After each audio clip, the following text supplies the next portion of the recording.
The first recorded holidaymaker came in 1834, when a party went on Somerton Broad in a cutter-rigged sailor to enjoy the surroundings, to fish, and to eat, drink, and be merry. But a visitor was rare. There were no boats to be hired. The boats that did exist for pleasure purposes were owned by local people and brought out for the water frolics, the forerunner of today's regattas, when the main purpose of the occasion was to get more or less elevated in spirits, for those in the highest authority to the lowest of the low. The routine cargo-carrying craft of the Broads, the wherry, had been used on occasions for bean feasts as far back as the 17th century. When the idea for pleasure trips on the Broads arose and a large boat was needed, the wherry proved easily adaptable. The hold could be cleaned out and the hatches raised. Some of the first holidays on the Broads were taken in converted wherries, and later, when the boat hiring industry developed, special pleasure wherries were built, solely for holiday use. With the spread of newspapers, books and periodicals in Victorian Britain, a number of writers visited and wrote about the Broads. A piece in the Field in 1870 was read by George Christopher Davis, a young lawyer from Shropshire. It was an article about the abundance of wildlife in the Broads, and Davis, interested in nature, was immediately taken with the description of this rich area of England. He arranged to go to Norwich, where, arriving by train, he immediately jumped on a wherry heading down to Yarmouth, and his fascination for the region began. Davis began to write. His first book had a few chapters about fishing and wildlife on the Broads, but what really caught the public imagination was a fictional boys' book, The Swan and Her Crew, published in 1876. This and other writings prompted people to want to know more about the Broads region, and Davis was asked to write a straightforward guidebook, the Handbook to the Rivers and Broads of Norfolk and Suffolk, in 1882. This book did perhaps more than any other to bring people to the Norfolk Broads. It ran to over 50 editions, the last being on sale as late as 1932, 50 years after it was first published.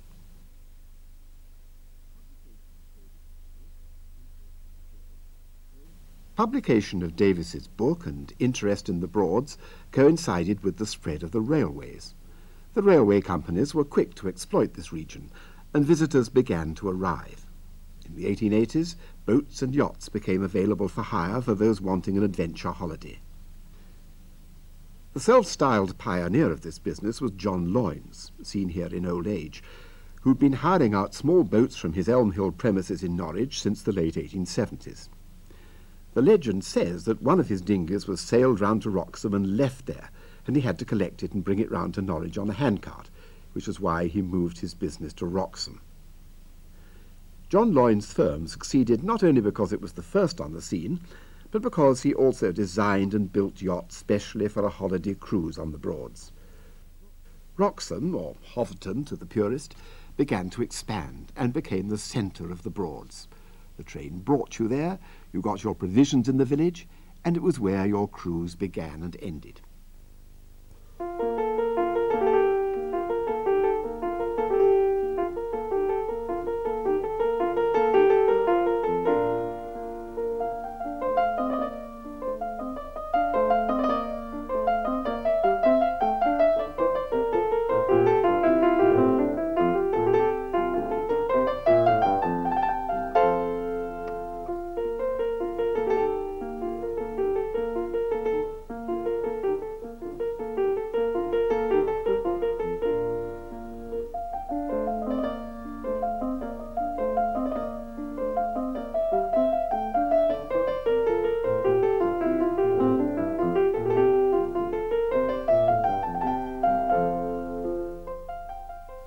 Photography, with the introduction of the dry plate, was becoming popular, and the publication of photographs of the Norfolk Broads by various photographers did much to popularize the area. Davis had taken photographs since 1880 whilst on holiday in the yacht Coya, and some of these were published. In 1883, Peter Henry Emerson, who had become interested in photography, came to East Anglia and took his first holiday on the Broads. 2 years later, he met the Bohemian artist Thomas Goodall, who lived on the Broads in a houseboat. The pair struck up an ideal partnership, which resulted in the publication of Life and Landscape on the Norfolk Broads. This work, with 12 chapters written by Emerson and 9 by Goodall, recorded the everyday life of the area not only in words, but also in pictures, photographs taken by Emerson in collaboration with Goodall. Their aim was to produce a book of art for lovers of art, and this is exactly what they did. This and other books of Emerson's photographs that followed are now extremely scarce, and are sought after by collectors and institutions all over the world.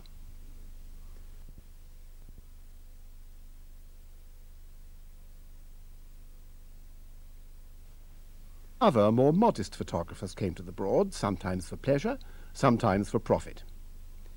In 1891, Colin Lunn of Cambridge, who described himself as a photographic artist, produced a book of photographs of the Norfolk Broads.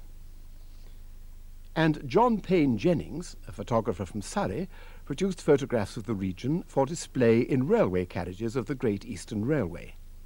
He also produced several editions of his Sun Pictures of the Norfolk Broads in the 1890s.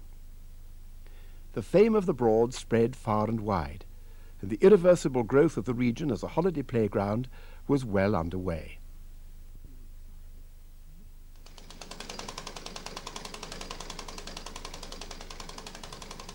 In 1895, movie film burst on the scene, and this has enabled us, with film from the East Anglian Film Archive, to sit and watch the Broads develop during the present century.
For those who liked yachting and boating, and all the things that went with them, like angling and swimming, the Norfolk Broads were the place to go for a holiday. During the 1920s and 30s, the area's popularity steadily grew, and more motor cruisers joined the fleet of yachts and boats that appeared from the ever-increasing number of boatyards. In 1927, you could hire a 3-cabin yacht for £13 a week. The advertisements ran, for a typical yacht: Built from successive new designs, especially in the matter of accommodation, hardly two are alike, which circumstances give the party a wide range of choice. If ladies are included, a double cabin yacht with a companionway between the two cabins is preferable. It gives the opportunity for ladies to enter their cabins and toilet offices without passing through the saloon or men's cabin, as the saloon becomes at night. Or you could see the Broads by motor cruiser for £11 15 a week at the height of the season. Here the advertisements ran, "Seeing the Broads by motor cruiser is a modern method, and if due care when hiring is taken in the latest type of boat, such a holiday is not like that in a sailing yacht, in which the whole motion is the result of skilful navigation, for it is the mechanism of the motor cruiser that propels the boat, skill only being required at the helm." Whatever it was you chose to hire to see the rivers and Broads, food had to be thought of. Suggested stores were printed in the catalogue. Meat in glasses or tins, pressed beef, Oxford brawn, chicken and tongue, ham and chicken, oxtail soup, prawns in aspic, herring roes, chicken, pheasant, ox tongues. You were also invited to order Chivers preserves, tea, camp coffee essence, evaporated milk, sardines, bloater paste, salmon, wincarnis, beef cubes, cider, brandy, whisky, wine, Bovril, Oxo and candles, soap, Vim, corkscrew and tin opener, oil for the lamps, cigarettes, Mackintosh toffees, Fox's Glacier mints, Cadbury's chocolates, and Eno's fruit salts. Just a few of the items you could order prior to your holiday. Some of them could be returned if unopened, and a refund made at the end of the trip. And so the holiday began. Everywhere there is music and laughter, and everything indicates complete enjoyment on the part of those who are afloat in their movable house.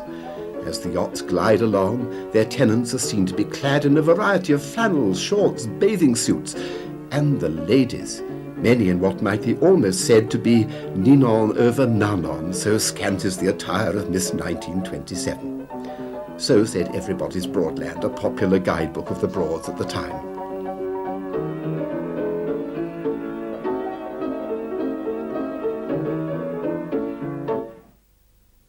These chaps, though, don't seem to have any ladies with them, but they're enjoying themselves nonetheless.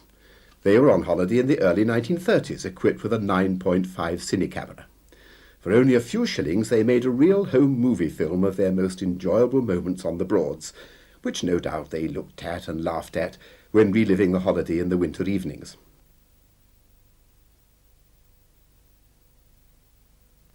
Actually, this film tells us more about the holiday than at first we realise. The man on the right, with Enchantress written on his pullover, is the skipper of the boat that our friends hired. In those days, you could hire a boat either with or without attendants to look after you.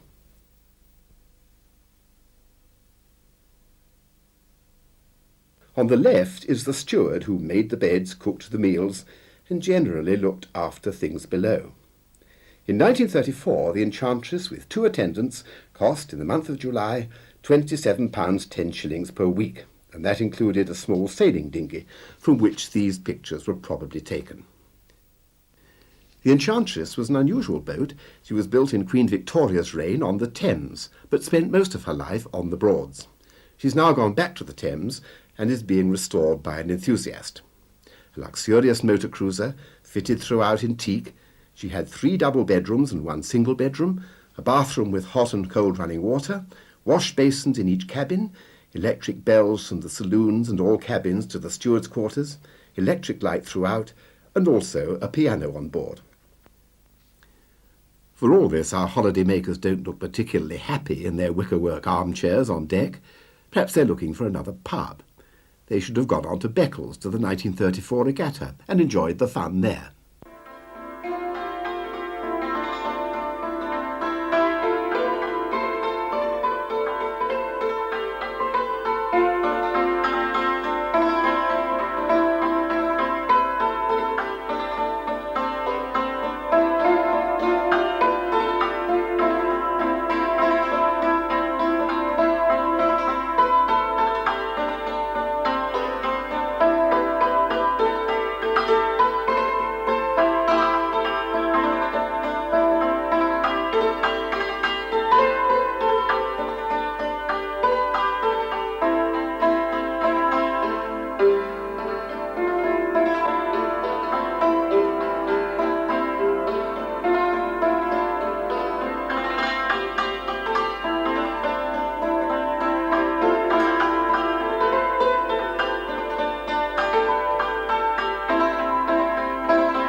When we think about the halcyon days of the Broads, we imagine that the trading wherries were busily working the rivers.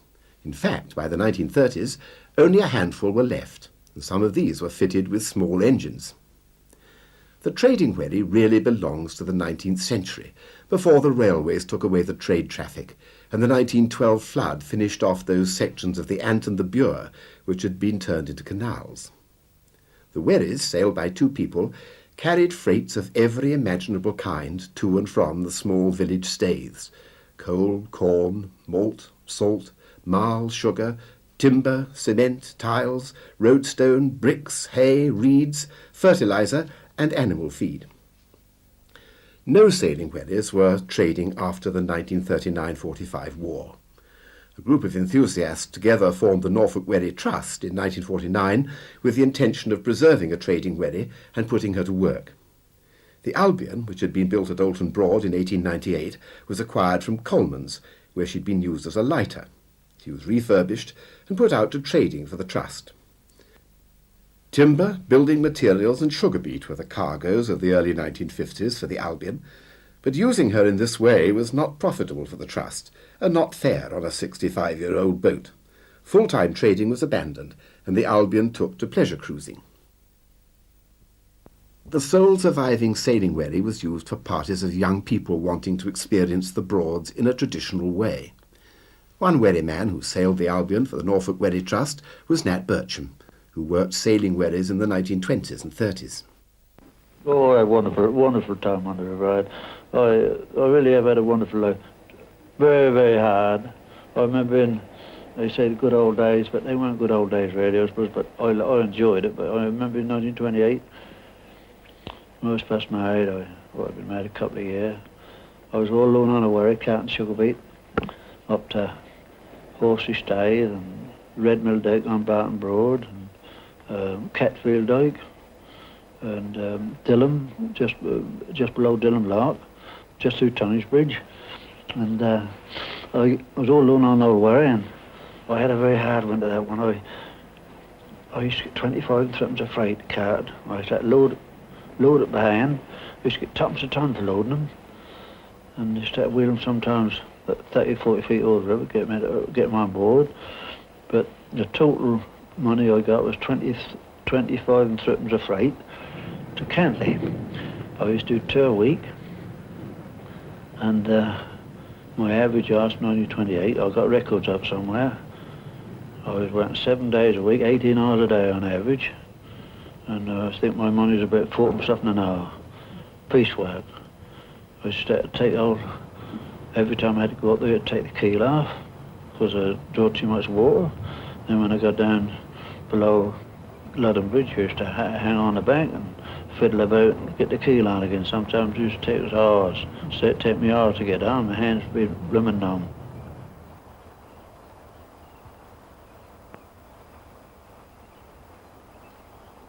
When we went up the Yare, it was much so easier sailing up. We had more room, and the only time you had to worry was when you had to go through a bridge, but they were nearly all, well, they were all railway bridges, and they used to put them off, and when you used to approach them, if that was convenient for them to put it off, they'd always pull a flag down. They had a red flag up when you couldn't go through, and when they would see the old boy go out there and pull the flag down, you knew you were all right, you could keep it going. You could rely on him to open the bridge for you.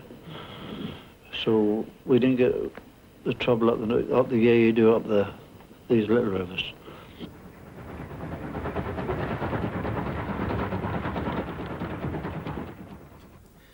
Pleasure wherries were built to traditional wherry design, but fitted out as a holiday craft. They are not to be confused with wherry yachts, which were specially built large yachts, the only connection with the wherry being her rig, one large sail hoisted and set identically to that of the trading wherry, except that it was white instead of black. The other difference was that on a pleasure wherry the guests enjoyed the view from seats on the bow, whereas on the wherry yacht they sat in the spacious stern. This is the Hathor in 1938, when she was owned and used by the Boardman family.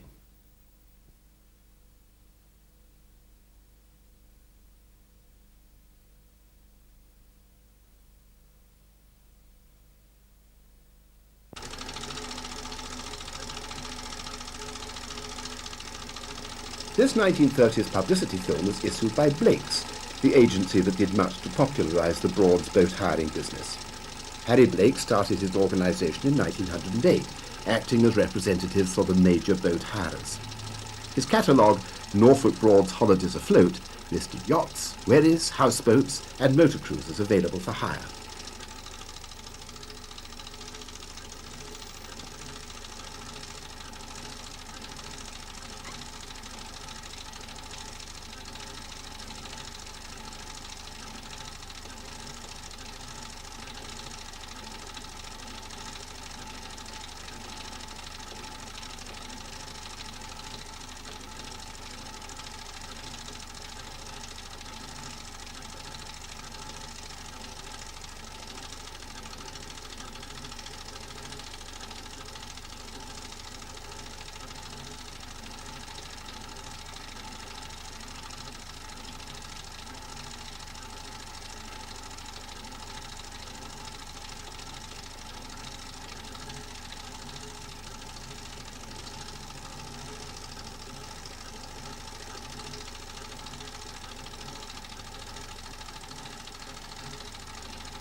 In 1940, the Broads were made a prohibited area. A Broads flotilla was organised and troops, armed with anti-aircraft guns, patrolled the rivers and Broads in boats. Harry Blake joined the naval base at Wroxham as a civilian advisor, with the job of arranging for holiday craft to be moored on the Broads as obstacles against the landing of enemy seaplanes. Busy morning at the boatyards on Saturday, it seems. After the war, following a slow start, the Broads began to come alive again. Here come the clean sheets and tablecloths.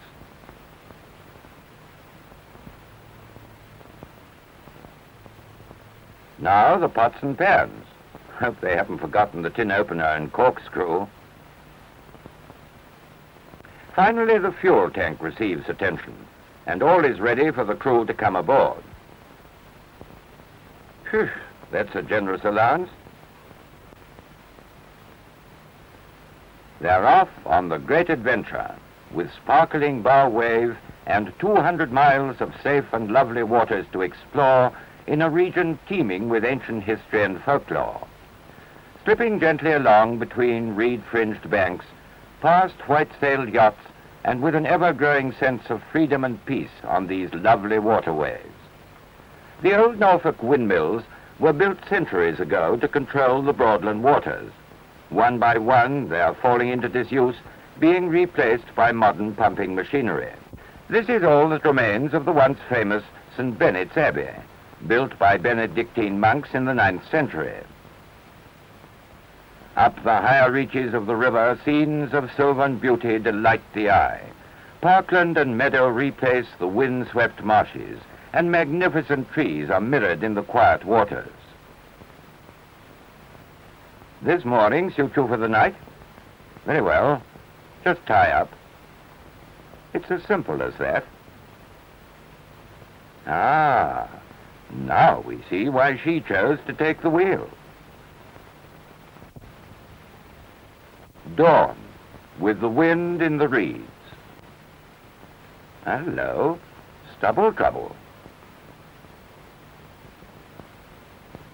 Even the daily chores become a new adventure under such novel conditions.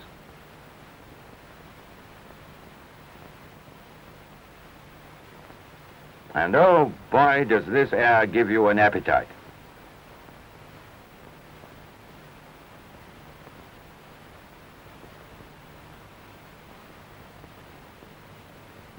Attractive spot they've reached now.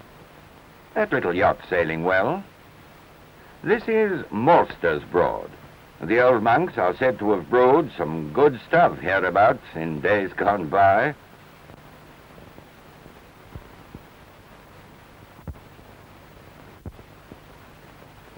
Wroxham is reputed to possess the largest village store in the world. Glad they've remembered the milk can.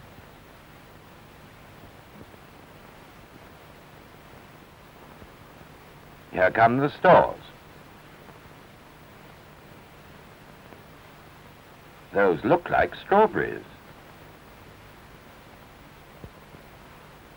Yes, they were strawberries. Looks as though he's going to polish off the whole lot.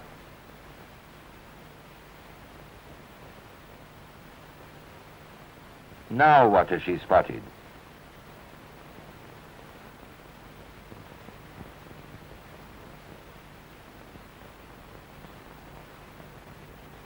Black currants, by Jove, and growing wild, too.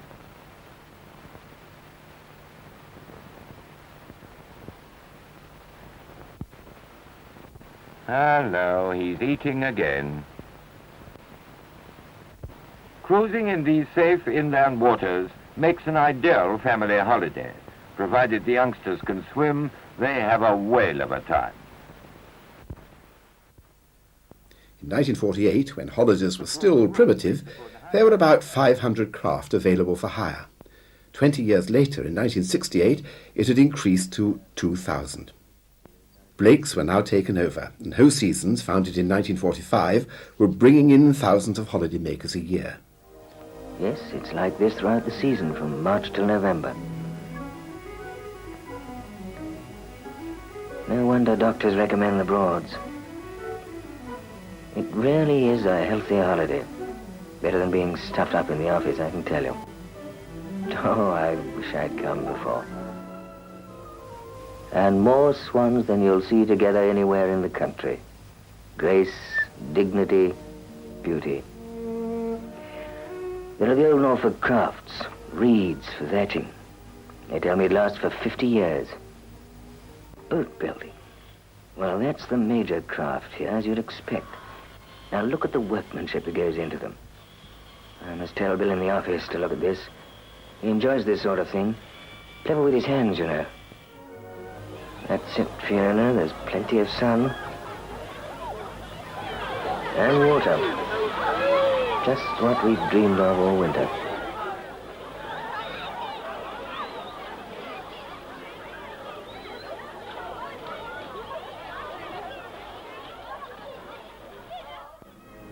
More down here tonight. Sleeping is luxury. All linen provided.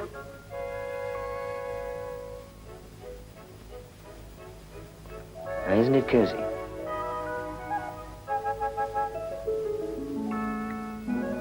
Good night, Fiona.